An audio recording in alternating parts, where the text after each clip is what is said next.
계시는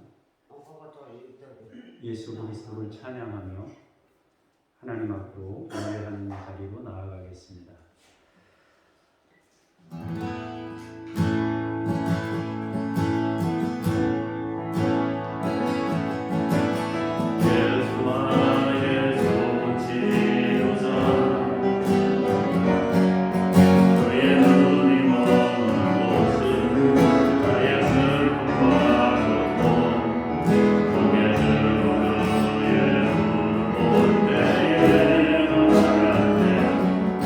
예수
값없이 와서 포도주와 젖을 사라.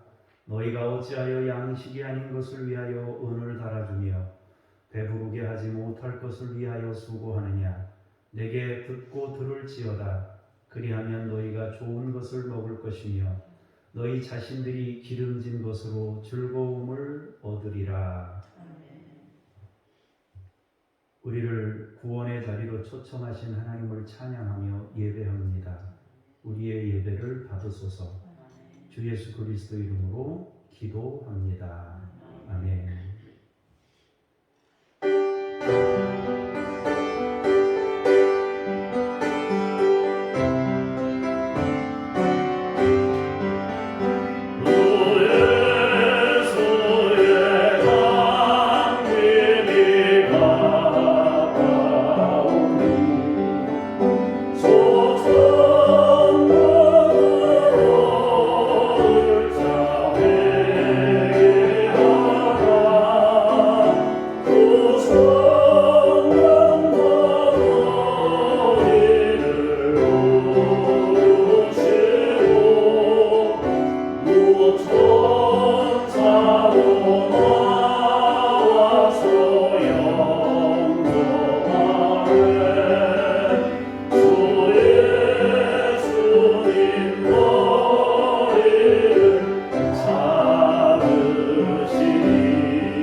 너는 나 외에는 다른 신들을 내게 두지 말라. 너를 위하여 새길 우상을 만들지 말라. 너는 내 하나님 여호와의 이름을 망령되게 부르지 말라. 안식일을 기억하여 거룩하게 지키라. 내 부모를 공경하라. 살인하지 말라. 간음하지 말라. 도둑질하지 말라. 내 이웃에 대하여 거짓 증거하지 말라. 내 이웃의 집을 탐내지 말라. 아멘. 참회의 기도, 공동기도 드립니다. 자비로우신 하나님 아버지, 우리의 죄를 고백합니다. 지난 주일 예배를 통하여 주신 은혜로운 말씀을 품고 세상으로 나갔습니다. 그러나 저희는 그 은혜를 간직하지 못한 채 게으르고 방탕하며 절제하지 못하는 한 주간을 보냈습니다. 무가치 않은 말과 더러운 행실로 주님의 영광을 가렸으며 하나님의 이름을 욕되게 하는 자리에 머물 때가 많았습니다. 이웃과의 관계 속에서는 작은 욕심을 이루기 위하여 다투고 미워하였습니다. 나에게 잘못을 저지른 사람에게는 관용을 베풀지 않고 매몰차게 대했습니다. 주여, 하나님을 사랑하지 못하고 이웃을 내 몸처럼 아끼지 못하며 살았던 허물을 용서해 주옵소서. 예수님의 이름으로 이 고백의 기도를 드립니다. 아멘. 잠시 침묵으로 개인 기도 드립니다.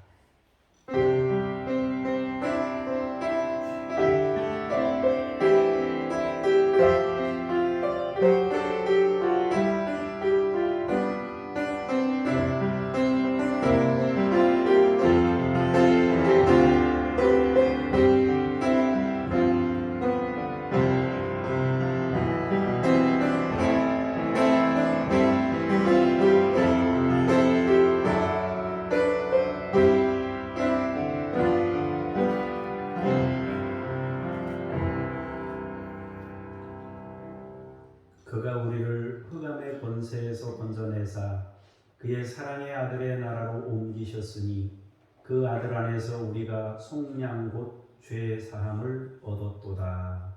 아멘. 신앙 고백 드립니다. 나는 전능하신 아버지 하나님 천지의 창조주를 믿습니다. 나는 그의 유일하신 아들 우리 주 예수 그리스도를 믿습니다.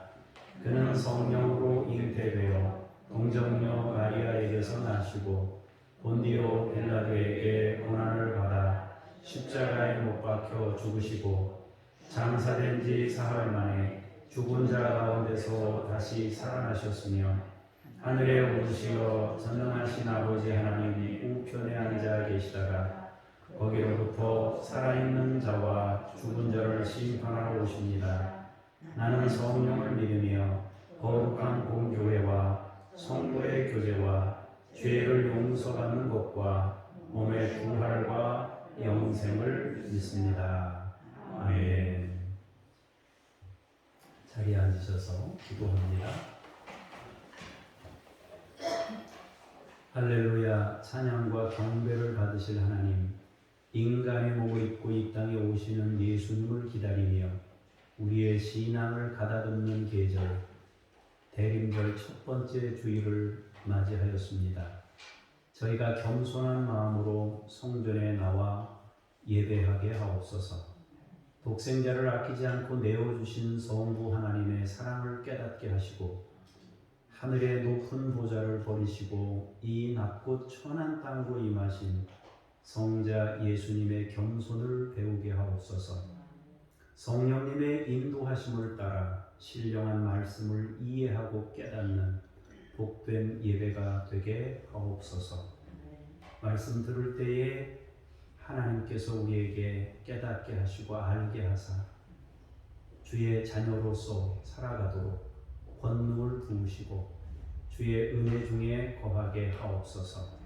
모든 영광을 하나님께 올려드리며 예수 그리스도 이름으로 기도합니다. 아멘.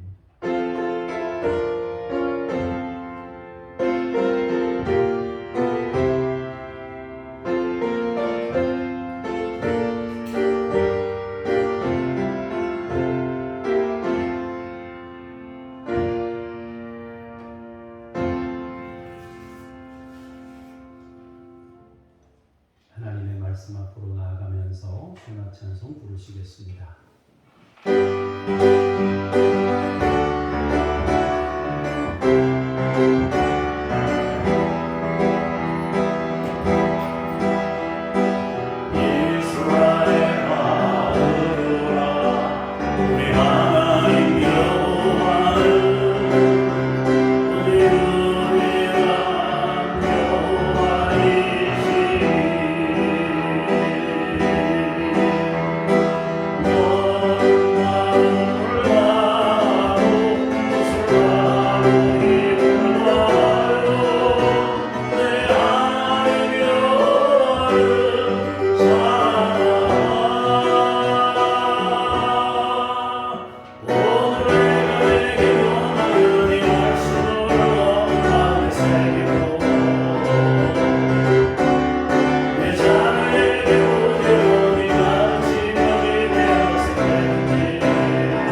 말씀을 받습니다. 먼저 창세기 49장 1절에서 4절까지의 말씀을 김미란 권사님께서 봉독하시겠습니다.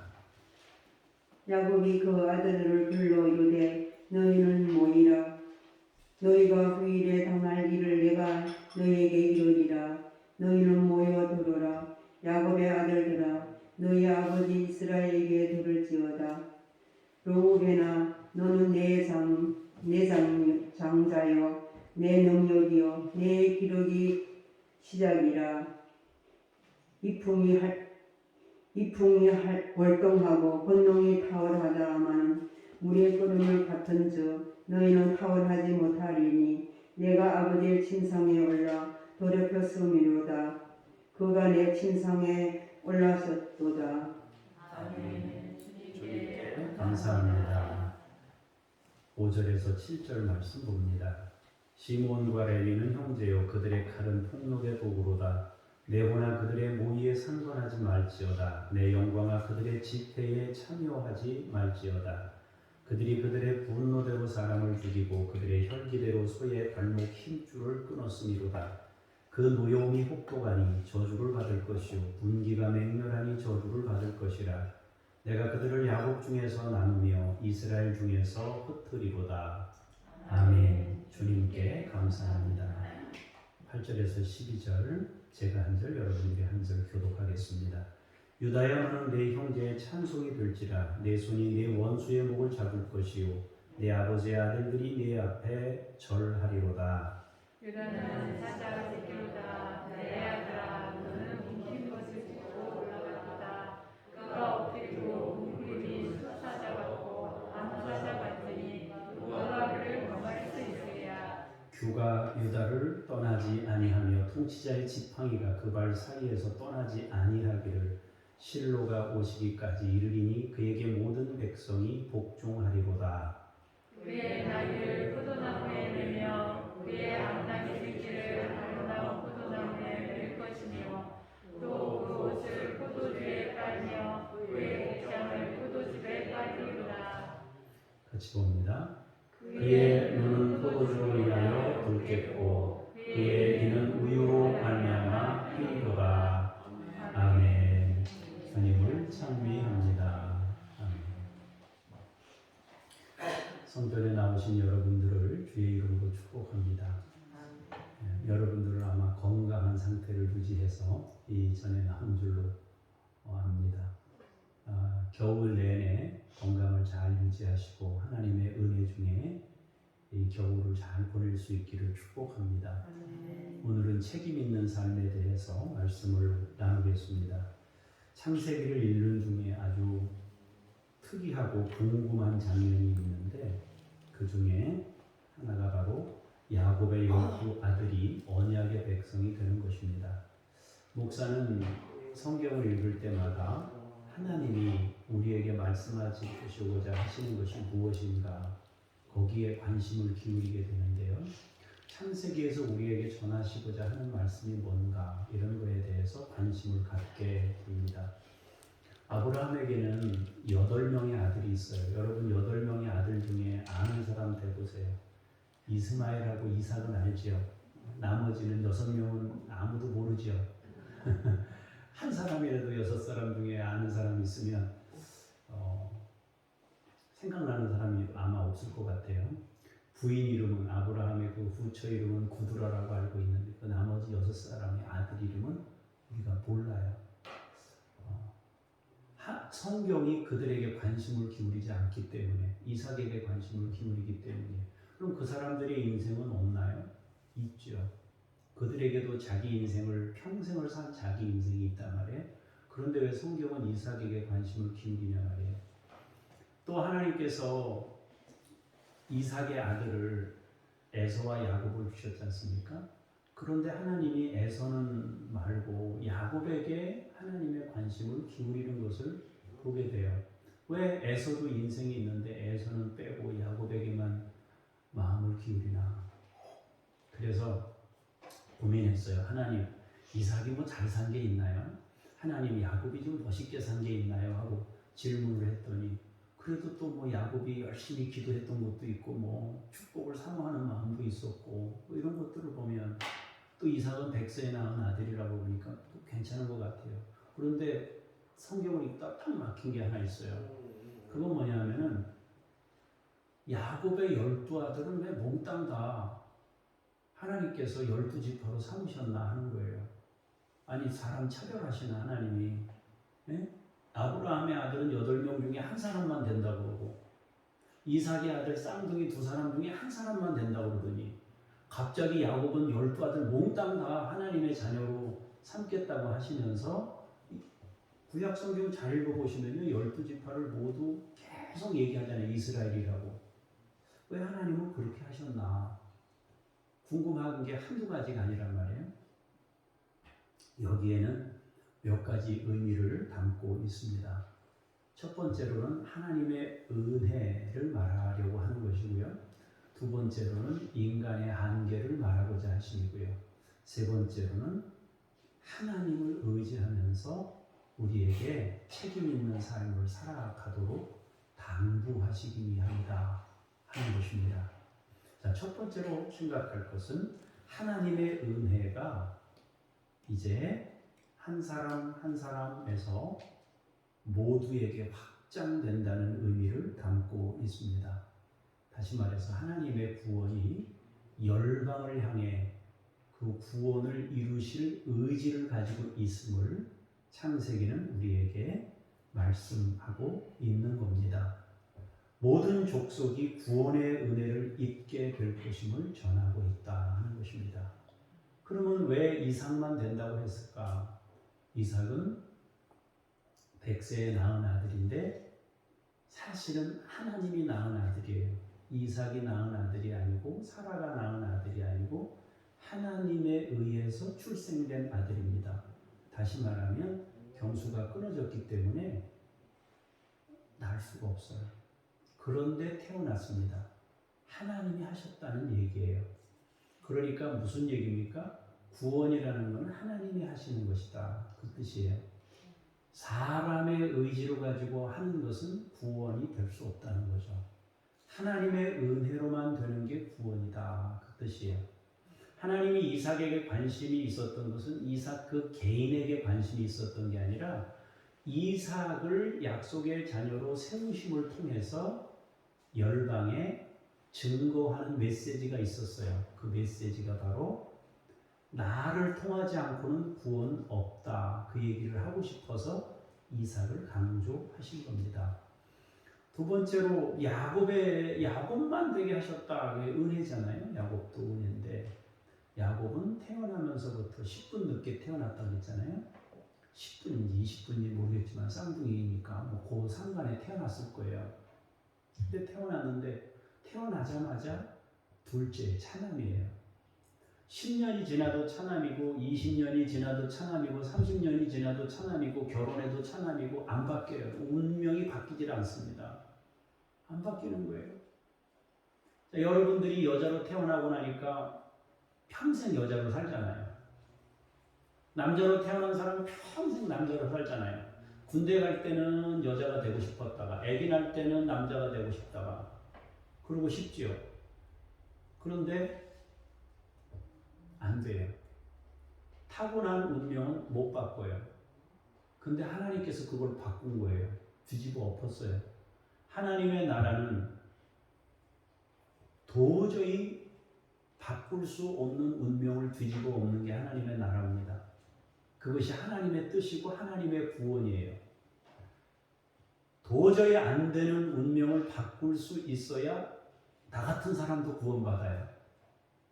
여러분 같은 사람도 구원받아요. 그 운명을 못 바꾸면 여러분 구원 못 받습니다. 그 운명을 하나님이 바꿀 수 있어야 나 같은 사람도 구원받고 여러분 같은 사람도 구원받을 수 있는 거예요. 야곱으로 된다는 것은 바꿀 수 없는 운명을 뛰어넘는 하나님의 나라와 하나님의 구원의 메시지를 담고 있습니다. 그러니까 이삭으로만 된다, 야곱으로만 된다 그 얘기는 하나님의 은혜로 우리가 구원을 힘입게 될 것이다. 그 얘기를 말하고 있는 거예요. 그리고 12아들 모두를 구원해 내셨어요. 하나님이 약속의 자녀로 세우는 거예요. 언약의 자손으로. 어떻게 그게 가능한가? 하나님의 은혜가 온 누리에 퍼져나가게 될 것을 증거하는 겁니다. 그래서 아브라함에게도 그랬잖아요. 열국의 아비라고. 그 열국의 아비, 그 이름을 주신 이유는 그 사람이, 아브라함이 뭐 굉장한 뭐가 있어가지고 뭐 전 세계를 구원하는 능력자가 되느냐, 그런 얘기가 아니고 하나님이 그 일을 이루시고자 그에게 그 이름을 주신 거예요. 하나님이 우리에게 직분을 맡기시고 목사로 세우시고 여러분에게 직분을 맡기신 것은 우리가 뭐 굉장해서 대단해가지고 직분자가 된 것이 아니고 하나님이 우리를 통해서 하나님의 은혜를 통해서 역사를 이루시고 하나님의 교회들을 세워가시는 주의 의지 표현이란 말입니다.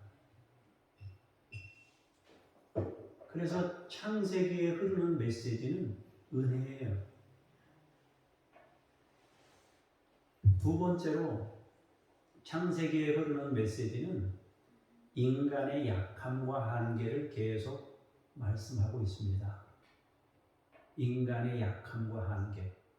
여러분과 저도 한계가 있지 않습니까? 근데 여러분 우리가 다 아다시피 아브라함에게 엄청난 한계가 있었지 않습니까? 문제가 많았잖아요. 그런데도 하나님이 역사하셨어요. 근데 이삭을 보면은 또 이삭은 또 특별했어요. 아버지의 시행착오를 보면서 나는 그런 시행착오를 겪지 말아야 되겠다 아주 생각하고 다른 여자 관심 안 두고 한 여자를 일편단심 사랑하면서 기도해서 자식을 낳았어요.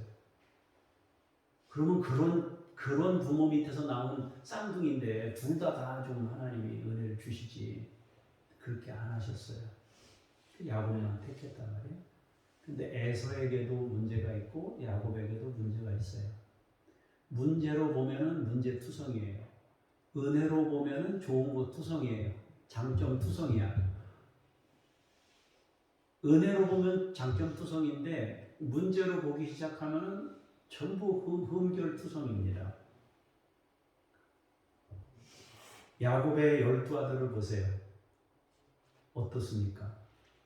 루벤은 어머니 침상에 올라갔던 사람이에요. 아버지 침상에 올라갔던 사람이에요. 시몬과 레위는 어떤 사람입니까? 그들은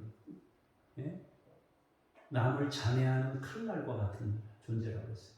그래서 성경이 뭐라 했습니까? 그들의 모임에 참여하라고 해, 참여하지 말라고요. 참여하지 마라. 그들이 모이는 집회에는 근처도 가지 마라. 분노의 사람들이기 때문에 그랬어요. 이런 거 보면은 이들이 가지고 있었던 것은 한계, 굉장한 한계를 안고 있다 하는 것을 성경이 우리에게 말해주고 있어요.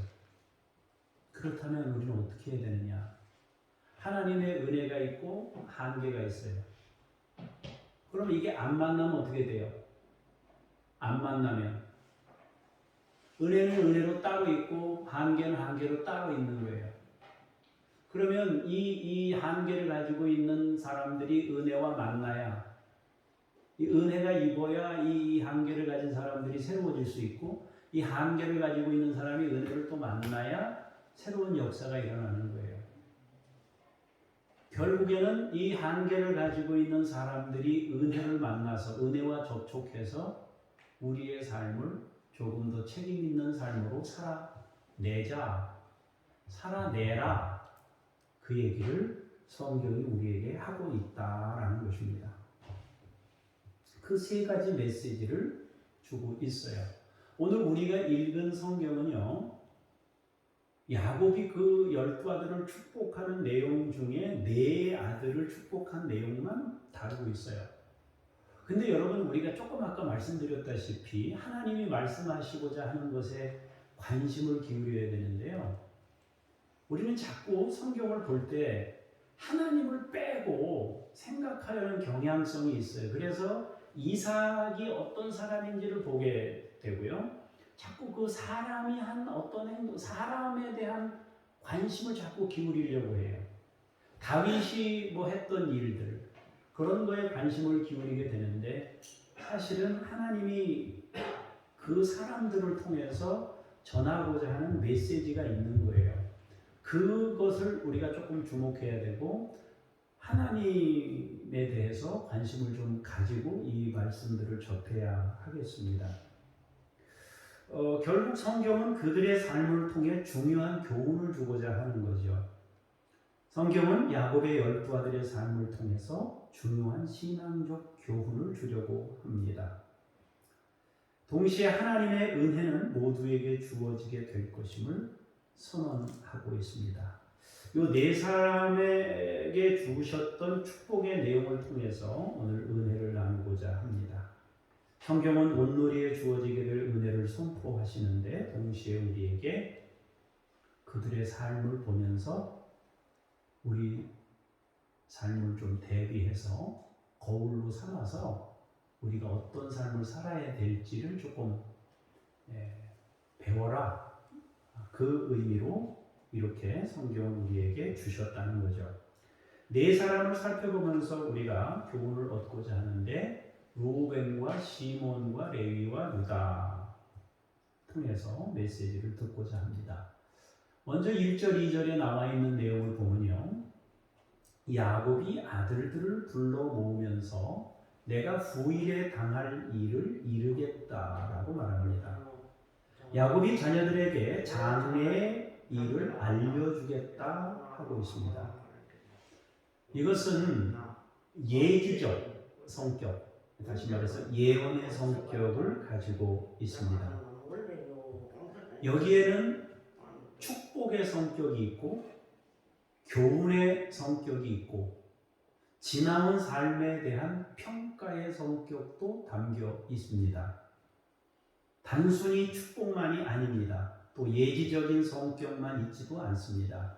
교훈적 성격만 있는 것도 아닌 복합적인 성격이 이 안에 담겨 있습니다. 그리고 가장 결정적인 것이 있는데 이미 위에서 말씀드린 대로 하나님께서는 이들을 모두 언약의 자손으로 세우셨다라는 사실입니다. 하나님의 은혜가 그 밑바탕에 흐르고 있는 거예요. 그러니까 요 사람들을 보면서 하나님이 요 사람들을 12지파로 세우셨다. 그러니까 은혜를 보고 인간의 한계를 보고 우리가 어떻게 책임 있는 인생을 살 것인지에 대한 고민도 함께 하면서 이 성경을 봐야 한다라는 것입니다. 자, 3절, 4절에 나와 있는 내용은 무슨 내용입니까? 야곱은 먼저 장자였던 루벤에 대해서 말씀합니다. 너는 내 장자다. 너는 내 능력이다. 너는 내 기력의 시작이다. 이렇게 말합니다. 이 말은 루벤이 야곱에게 굉장히 소중한 존재라는 의미를 가지고 있습니다. 당시에 장자는 가장으로부터 정신적, 사회적 지도권을 물려받았습니다. 다른 사람과 달리 장자는 모든 재산의 2배를 받을 수 있습니다. 아버지의 권한이 없으면 아버지가 잠시 유고된 상황이면 장자가 권한을 행사하는 거예요. 판단의 주된 권한이 장자에게 있는 겁니다. 그 집의 대표고 아버지를 대리했습니다. 요즘에는 뭐 장자라 그래도 한둘밖에 없기 때문에 별로 그랬습니다만 그전에는 장자 그러면은 권한이 있었습니다. 장손이라고 그래가지고 우리 집에도 장손 형님이 있어요. 제 조카도 장손은 나이가 많아요. 결혼 벌써 다 해가지고. 그때 당시는 중요한 사람으로 여겼어요. 루벤은 야곱 집안의 그런 사람입니다. 그래서 루벤을 향해서 뭐라고 합니까? 위풍이 월등하고 권능이 탁월했다. 그렇게 말합니다. 여기서 위풍이 월등하다는 말은 위엄이 넘치도록 탁월했다라는 것입니다. 루벤은 장자로서 탁월한 품위와 인격의 소유자였음을 뜻합니다. 다시 말해서 꽤 괜찮은 사람이었어요. 장자로 태어났는데 멋있는 거예요. 생김새도 멋있고 능력도 있고 권위도 있고 성품도 그렇고 아주 괜찮은 사람인 거예요. 아버지의 자랑이 되기에 충분했단 말입니다. 그리고 권능이 탁월했다는 말은 이건 다소 인간적인 한계를 포함된 단어입니다. 여기서 권능이라는 말은요, 성경에 하나님께는 단 한 번도 이 단어를 쓴 적이 없어요. 강함과 힘셈, 강하다, 힘세다 이런 뜻의 단어인데 이 단어를 하나님께는 한 번도 안 썼는데 지금 루벤에게는 이 단어를 쓴 거예요. 그럼 루벤에게는 왜 이 단어를 썼는가 하는 것인데요. 동물이나 만물이 지닌 힘을 나타낼 때 주로 사용되었습니다. 특히 이 단어는 적들의 강함을 나타낼 때 사용된 단어입니다. 해석하자면 그가 가진 권능이 하나님과 무관하게 쓰여졌다라는 의미를 강조하고 있는 것입니다. 성경은 루벤이 누구도 얻을 수 없는 하나뿐인 장자의 권한을 받았다고 선언합니다. 그런데 그것을 지키는데 실패했다라고 말하는 겁니다. 그 이유는 자기에게 있는 능력들이 물의 끓음 같았기 때문이다. 이 말은 음탕하다, 경박하다, 경솔하다는 의미를 지니는데요. KJV, RSV, 킹제임스 버전이라고 하는데 이 성경에서 해석한 건 뭐라고 해석했냐면은 언스터블이라고 해석했는데 불안정한, 변덕스러운 그렇게 번역을 했습니다. 우리가 읽는 우리나라에서 자주 읽는 NIV, 여러분 지금 큐티북에 나와 있는 성경이 NIV 영어입니다. 그게 거기서는 뭐라고 해석했느냐면 제가 발음이 부적합해서 영어는 안 하겠습니다. 휘몰아치는 몹시 거친 그런 의미를 담고 있습니다. 그 다음에 LB라는 번역본도 있는데 LB에서는 뭐라고 되어 있느냐면 다루기 어려운, 제멋대로 보는 그런 뜻이 있습니다. 다시 말해서 우리가 하나님께로부터 받은 것이 있으면 이거는 관리를 해야 되는 것이지 내 멋대로 사용하라고 주신 것이 아니란 말이에요. 루벤은 굉장히 좋은 조건들을 타고났습니다. 누구도 얻기 힘든 것들을 태어나면서부터 가지고 태어났어요. 그런데 그것을 지키고 그것을 다스리고 그것을 간수하는데 실패했습니다. 아버지의 침상에 올라 더럽혔습니다. 그래서 탁월하지 못하다. 여기서 탁월하지 못하다 하는 것은 남다, 남은 거 알죠? 남은 거. 남다의 부정어입니다. 남다의 부정어라는 건 남은 것이 없다. 다시 말해서 하나도 남은 게 없다. 빈손이다. 그 소리예요. 다 잃어버렸다는 의미입니다. 탁월하지 못했다. 그의 뜻은 다 잃어버렸다. 빈손이 되었다. 그런 뜻입니다. 장녀로서의 특권과 지위를 모두 잃게 되었음을 말씀하고 있는 겁니다. 성경은 결국 루벤을 통해서 우리에게 교훈해 주고 있는 것이 있는데 주어진 것을 끝까지 지키고 간수하는 일이 중요함을 말씀하고 있는 겁니다. 하나님께로부터 여러분이 받은 것이 있다면 그걸 지켜야 됩니다. 그걸 간수해야 되는 겁니다. 내 것이라고 다 내 것이 아니에요. 내 것이라고 다 내 것이 아니에요. 어떤 사람은 자기 소유로 가지고 있는데 평생 못 쓰고 죽어요. 누구 거예요? 잠언에서 뭐라 그랬습니까? 어리석은 사람은 많은 것을 가지고 있는데 열심히 모으는데 쓰는 거는 누가 쓴대요? 다른 사람이 쓴대요. 여러분, 하나님께서 주신 것을 잘 간수하고 다스리고 관리하는 거 중요한 겁니다. 끝까지 지켜야 남을 수 있어요. 어떤 경우에는 한 번의 실수로 모든 것을 잃게 될 수도 있습니다.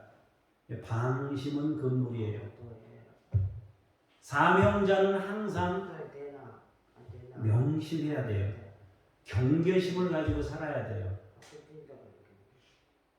사탄이 언제 여러분들을 호시탐탐 노려서 무너뜨릴지 몰라요.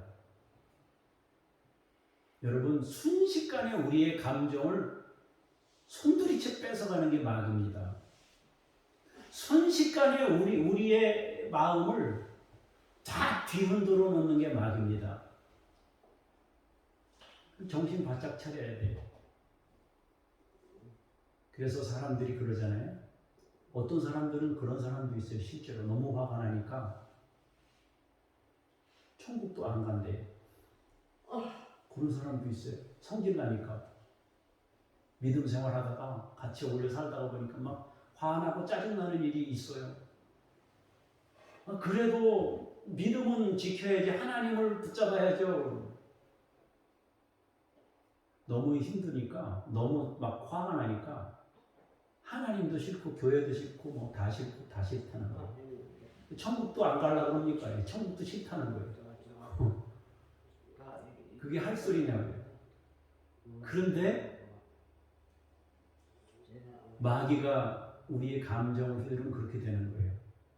그렇게 탁월했던 루벤이 순식간에 마귀의 밥이 돼서 그거 조절을 못하고 욕심을 조절을 못해서 무너지는 거예요.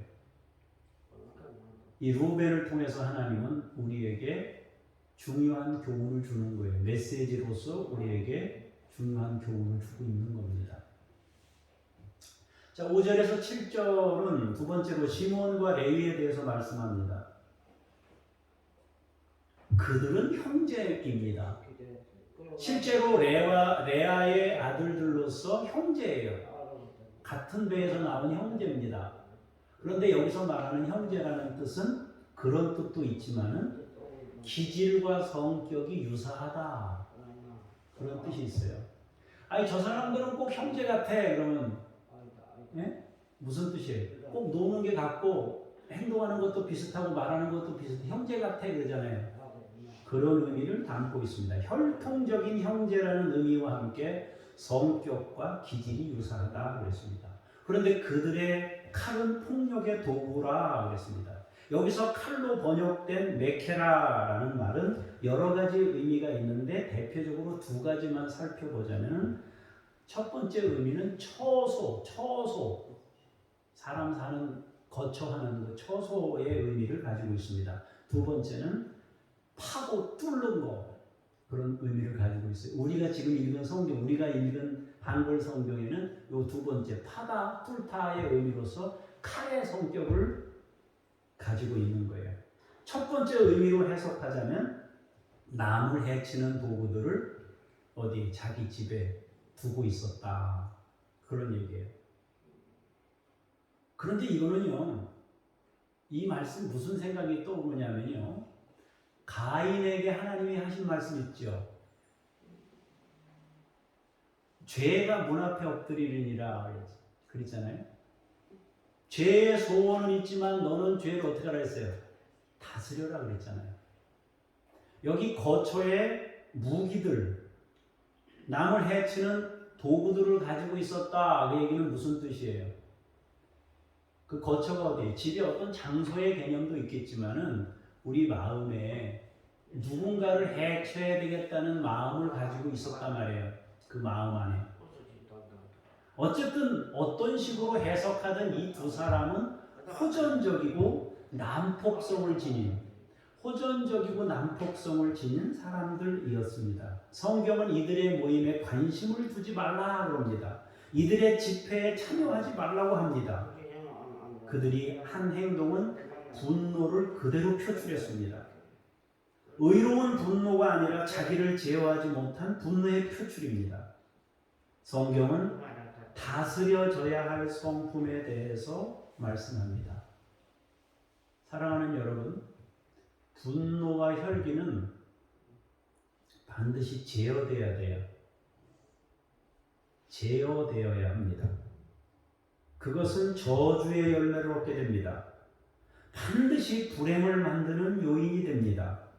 다른 이들을 향해 자기 감정을 그대로 드러내면 반드시 불행의 열매를 맺게 돼요.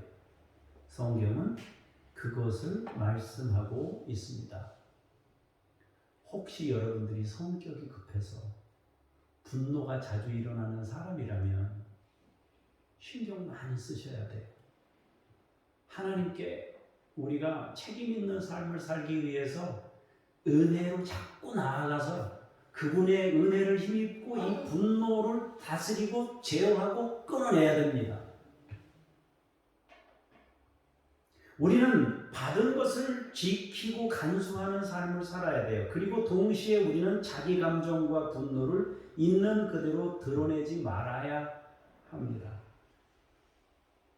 그러니까 앞으로 루벤과 시몬과 레위가 자기들이 과거에 있었던 열매를 그대로 먹을 것이냐, 이런 어떤 과거에 지나왔던 삶이 미래로 표출될 수 있는 가능성에 대한 메시지가 여기 담겨 있지만 동시에 우리에게도 교훈을 주고 동시에 이제부터라도 이걸 좀 바꾸고 자기들의 삶을 바꿔야 되겠다. 아까 말씀드린 대로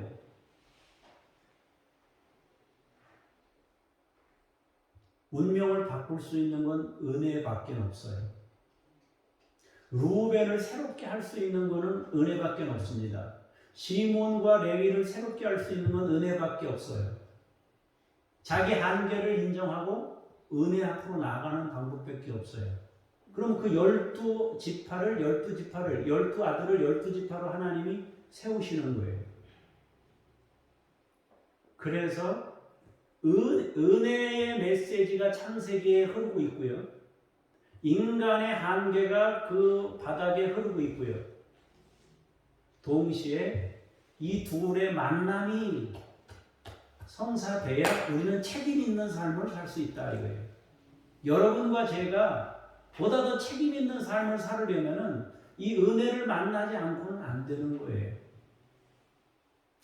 다음으로 8절에서 12절에 말씀하고 있는 유다에 대한 말씀입니다.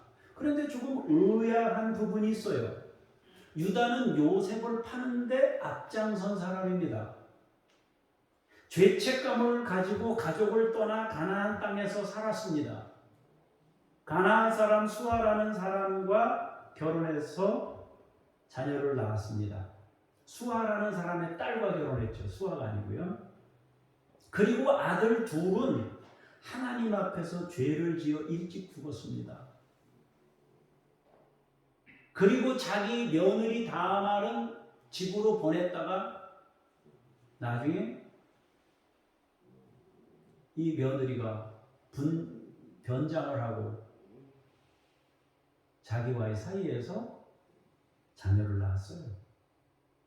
인생으로 보자면 가장 복잡하고 사연이 많은 삶을 유다가 살았습니다. 그럼에도 불구하고 유다를 이야기하는데 아주 특별한 축복 기도의 대상이 되고 있습니다. 다른 성경에 비해서, 어떻게 보면 다른 자녀들에 비해서요. 어떻게 보면 요셉에게 축복이 전부 가야 될 것 같은데, 우리가 지금 이삭과 야곱 이런 걸 생각해 보면 요셉에게 축복이 몽땅 가야 될 것 같은데 유다가 굉장한 축복을 다 받았어요. 요셉도 물론 축복을 받았어요. 그 가지가 담을 넘고 번성하고 아주 축복을 받았습니다. 그런데 희한한 거는 요셉이 받은 축복은 어찌 보면은 현실적인 축복이 대부분이었어요. 그런데 유다가 받은 복은 영적인 축복이 대부분이었습니다. 너는 내 형제의 찬송이다. 내 손이 내 원수의 목을 잡을 것이다. 내 아버지의 아들들이 내 앞에 절하게 된다. 이런 은혜를 부어줬습니다. 유다는 사자와 같아서 누구도 범할 수 없다. 유다의 권위는 떠나지 않을 것이다 그랬습니다. 규와 지팡이, 이 권한, 이 지휘봉을 말하는 것입니다. 이 지휘봉은 이 권위와 권한을 상징하는데 이거 안 떠난다고 그랬어요. 또 다른 축복을 말씀하십니다. 부귀영화를 주겠다고 그랬습니다. 뭐 대표적인 거 한 구절만 보자면 나귀를 어디다 갖다 맨다고 그랬습니까? 나귀를 어디다 맨다고 그랬어요? 성경 안 읽었어요? 나귀 어디다 갖다 맨다고 그랬습니까?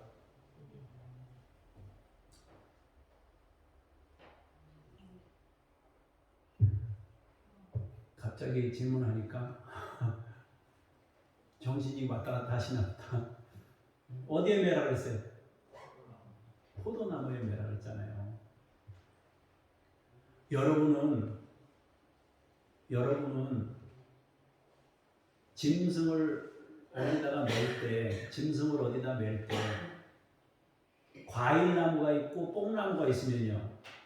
어디다 맬래? 과일나무에 매가지고 포도나무에 매가지고 나귀가 이리 뛰고 저리 해서 포도 다 떨어뜨리게 포도나무에 맬래요? 아니면 그냥 아무거나 우리가 흔히 잡목이라고 하는 그런 데다 맬래요? 당연히 여러분 무슨 뽕나무나 소나무나 이런 데다 그냥 매겠지요. 왜 포도나무에다 그걸 매겠어요? 나귀를. 그게 무슨 얘기예요? 흔하단 말이에요. 가축도 흔하고 포도나무도 흔하고 다시 말해서 풍성해진다 이거예요. 하나님이 다 준다는 거예요. 얼마나 넘치는 은혜인지 그렇게 주신다는 거예요. 유다는 엄청난 은혜와 복이 주어질 것이라고 선언했습니다. 그러면 왜 유다에게는 이런 축복을 부어주시는가? 인생은 그렇게 사연도 많고 고생스럽고 사람 혼자서 여러분 여러 사람이 겪을 거 혼자 다 겪었어요. 자식도 먼저 보냈지 아내도 일찍 떠났지 며느리하고의 관계에서 자식도 낳았지 요셉도 파는데 또 앞장섰지. 이건 보통 인생이 아니에요. 유다는. 그런데 모든 복은 다 받았습니다. 처음에 제가 여러분들에게 말씀드린 것이 바로 이 부분인데 이것이 유다 개인에 대한 축복이 아니에요. 유다가 보여준 삶의 모습을 의미합니다. 쉽게 말하면 교훈의 의미를 담고 있어요. 그 안에 메시지가 있어요. 루벤, 시몬, 레위, 유다 이 사람들 개인에 대한 축복과 미래 예언도 있지만은 그들이 보여준 삶이 열매를 맺게 될 수 있음을 보여주는 겁니다. 그러면서 성경은 우리에게 책임 있는 삶을 살아야 한다고 말씀하고 있는 거예요. 그리고 동시에 성경은 이런 사람들의 언약의 자손으로 세우신 것이 하나님의 은혜이며 구원의 놀라운 역사임을 증거하고 있습니다. 결국엔 12지파 모두를 그런 한계를 가지고 있는 사람들을 전부 세워서 이스라엘로 삼겠다. 사실 유다는 많은 사연을 지닌 인생을 살았는데요. 그러나 결정적으로 그가 힘든 인생을 통해서 깨달은 것이 있어요. 그게 뭡니까? 이 십자가예요. 십자가와 부활입니다. 그는 자기 인생을 걸었습니다. 형제를 위해 인생을 던졌습니다. 유다는 다말의 희생을 통해 그가 목숨을 걸고 자기 집안을 세운 여인임을 깨닫습니다. 거기서 그는 십자가를 보았습니다. 유다는 베냐민 대신 자신을 노예로 드리는 십자가를 결단했습니다. 이건 쉬운 일이 아니에요. 십자가는요, 말이 쉽지. 내가 포기하고 누군가를 세운다. 말이 쉽지요. 쉽지 안 되는 거예요. 자식들끼리도 그게 안 된대잖아요. 안 된대잖아요. 싸워서 안 된대요. 그런데 유다가 그걸 한 거예요. 자신의 죄를 철저히 느끼고 내가 요셉을 팔았구나, 이 문제가 여기서 비롯됐구나 깨닫고 자신이 십자가를 지면서 베냐민 대신 내가 죽겠습니다 결단했단 말이에요. 자기를 드린 거예요. 하나님 앞에 십자가로 드렸단 말이에요. 유다에게 결국 주어진 축복의 메시지는 십자가의 열매를 의미합니다. 이제 다시 성경을 제가 읽어볼게요. 유다는 형제들의 찬송이다. 그걸 십자가로 바꿔서 읽어볼게요. 십자가는 형제들의 찬송이 될 것이다. 십자가는 원수의 목을 잡을 수 있다. 십자가는 아버지의 아들들에게 절을 받게 된다. 십자가는 누구도 범할 수 없다. 그런 뜻입니다. 십자가는 풍요를 가져다 줍니다. 십자가는 진정한 권위이며 무너뜨릴 수 없는 통치자의 권세가 된다라는 것입니다. 사랑하는 여러분, 결국 우리의 인생은 주님의 은혜와 만나서 십자가를 깨닫는 인생을 살아야 하는 거예요. 그것이 우리에게 주어진 가장 중요한 삶의 이유이기도 한 거죠. 이제 정리를 해봅시다. 하나님께로부터 주어진 특별한 선물은 그것이 무엇이든지 잘 간수하고 지켜낼 수 있길 바랍니다. 순간의 실수로 주어진 것들을 잃어버리지는 일이 없도록 하나님으로부터 여러분에게 주어진 것이 있다면 그 내 몫을 지키세요. 붙잡으세요. 여러분에게 기도 당번이 주어지면 그거 놓치면 안 돼요. 붙잡아야 돼요. 성경 당번이 주어지면 그거 놓치면 안 돼요. 붙잡아야 돼요. 하나님으로부터 우리가 받은 것은 소중히 여겨야 되는 거예요.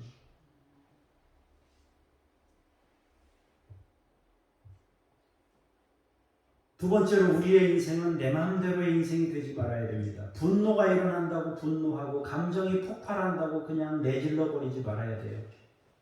그것은 우리가 반드시 먹게 되는 열매로 돌아옵니다. 조금 더 외향성을 가지고 있는 사람들은 주의하셔야 돼요. 아니고 폭발해버리면, 폭발할 때는 좋은데 주워 담으려면 너무 힘들어요. 못 주워 담아요. 어떤 거는 주워 담기가 힘든데 그래도 주워 담을 수 있는 거는 그래도 괜찮아요. 콩을 한 대박 쏟았네. 그거는 주워 담아서 키질 새로 해가지고, 요즘엔 뭐 키질을 할 수가 없어요. 요즘엔 키도 없을 뿐더러 키질 하는 사람이 없어요. 지난번에 깨를 이렇게 요만큼 털었는데 요만큼 털었어요. 뭐 병으로 요만한 걸로 하나 털었는데 키가 간절하더라고요. 옛날에 우리 어머님 이걸 너무 잘하셨는데 이렇게 그런 생각이 들더라고요. 근데 기름을 쏟아내 땅바닥에다, 기름을. 그러면 어떻게 담아요? 못 담아요. 콩은 주워 담아서 어떻게 수습을 하지만 안 되는 것도 있어요. 그래서 이 분노는 절제하고 다스릴 수 있어야 한다는 거죠. 세 번째로 인생을 통해서 우리는 십자가를 깨달아야 합니다. 십자가는 진정한 복이며 참된 권위입니다. 그리고 풍요입니다. 사랑하는 성도 여러분, 하나님이 창세기에서 우리에게 은혜를 가르치십니다. 우리 인간의 연약한 부분들이 있음을 말씀합니다. 반드시 연약한 한계를 가지고 있는 인간은 은혜와 만나서 우리의 인생을 보다 책임 있게 살아가야 한다라고 말씀하고 있습니다. 기도하겠습니다.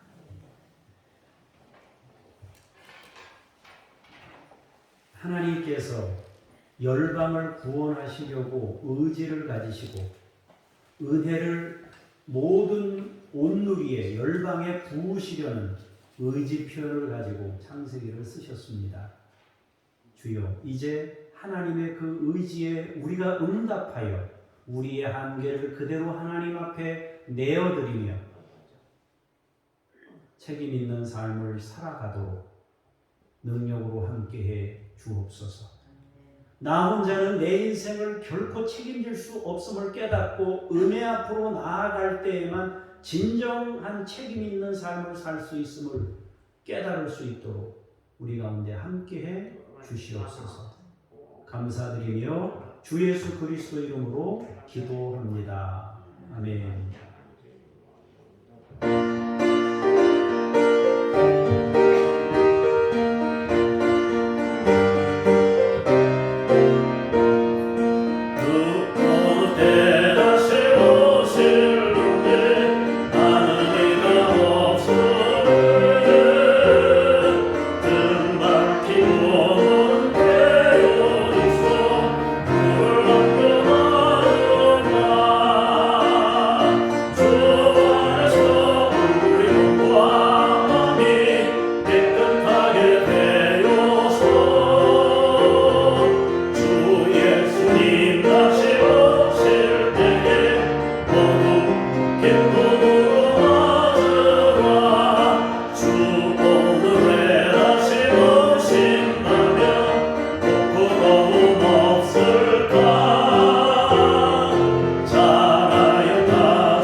주의 은혜에 감사하며 우리의 삶을 주께 올려드립니다.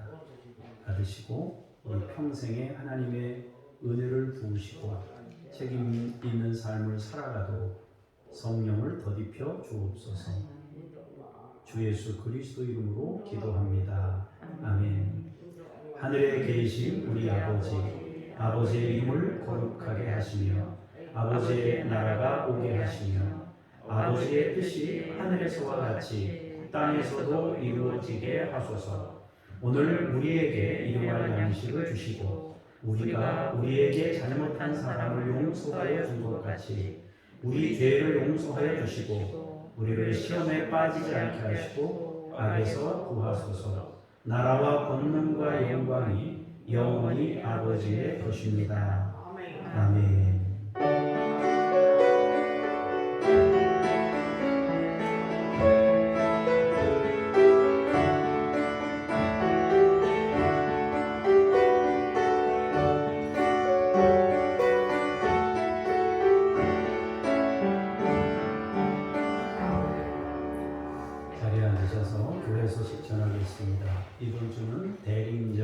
번째 주일입니다. 또 이번 주 수요일에 우리 박기영 목사님이 말씀 전하러 오십니다. 수요 예배 시간에 여러분 꼭 오셔서 말씀 같이 나눌 수 있기를 바랍니다.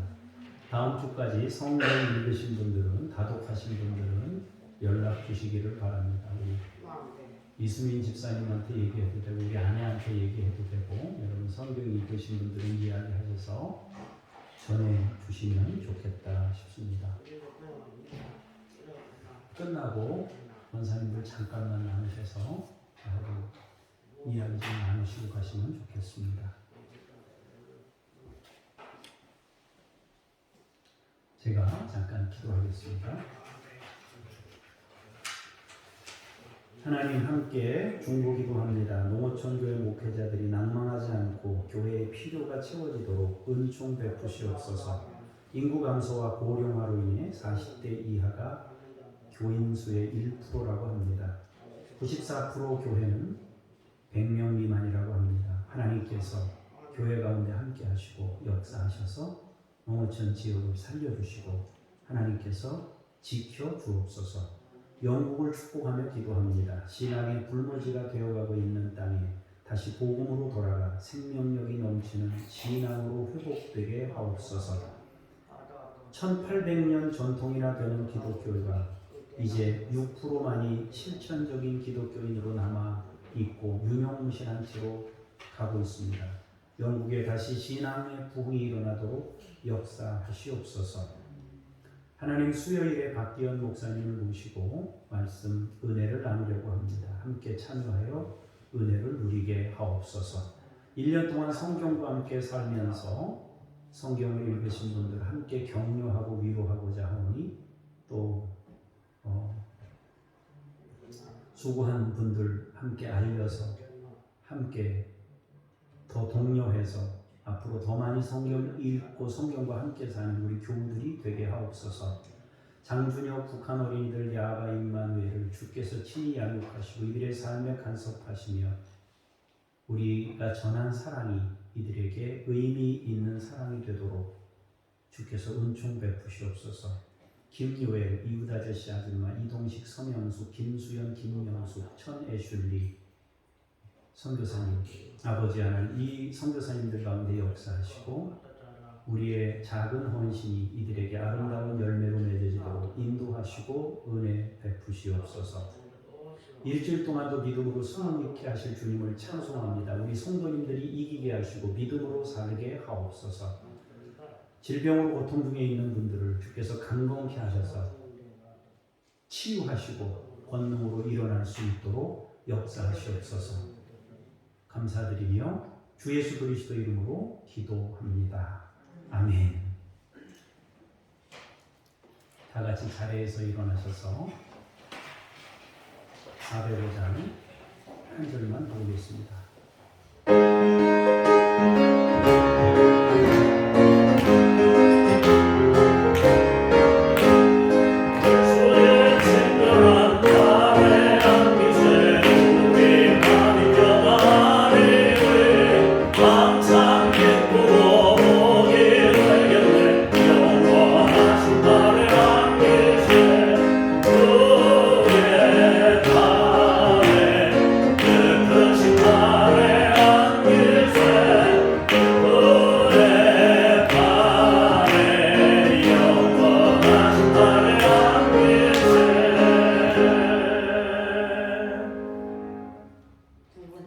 이제는 우리 구주 예수 그리스도의 은혜와 아버지 하나님의 그 크신 사랑하심과 성령님의 역사하심이 한계를 가지고 있는 우리 자신을 인정하며 은혜 앞으로 나아가 우리에게 주어진 삶을 책임있게 살아가기로 마음에 결단하고 돌아가는 주의 사람들 머리머리 위에, 교회 위에, 열방 위에 이제로부터 영원까지 함께 하시기를 간절히 축원하옵나이다. 아멘.